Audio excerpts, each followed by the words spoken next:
Ауданымызға қарасты Абай ауылындағы Мәлік Абдуллин атындағы орта мектепте 3 оқушы менингит ауруын жұқтырғаны осы уақытқа дейін белгілі болған еді. Олардың алды 1-ші сынып оқыса, қалған екеуі 5-ші және 7-ші сыныпта оқитын оқушылар. Бүгін осы білім ордасында дәрігер мамандар мен аудандық білім бөлімі ата-аналарға арнайы жиын өткізіп, түсіндіру жұмыстарын жүргізді. Балаларының денсаулықтарына алаңдатушылық білдірген ата-аналар қауымы басқосу барысында жұқпалы аурудың таралуына қауіптеніп, мектепті карантинге жабуды сұрауда.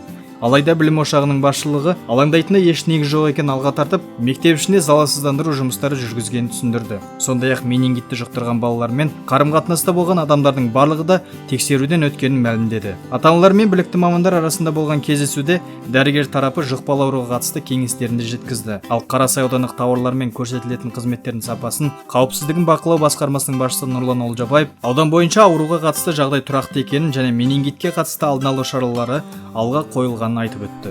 Барлық халыққа, тұрғындарға, ата-аналарға айтатыным, өздеріңіздің балаларыңызды үй жағдайында бақылап жүріңіздер. Егер тұмаудың алғашқы симптомдары анықталған жағдайда міндетті түрде учаскелік дәрігерге, медициналық персоналға өздеріңіздің балаларыңызды көрсетіп, емдеп алуларыңыз жөн. Сонымен жиын барысында мектеп басшылығы өз тарапынан кесте бойынша сабақтың соңында білім ошағы медициналық тазартудан өтетінін және аптаның сенбі-жексенбі күндері мектеп іші толықтай залалсыздандыратын жеткізді. Сюжетті дайындағандар Атлана Исаева, Дидар Мұхамадиев және Бағдаулет Талиев.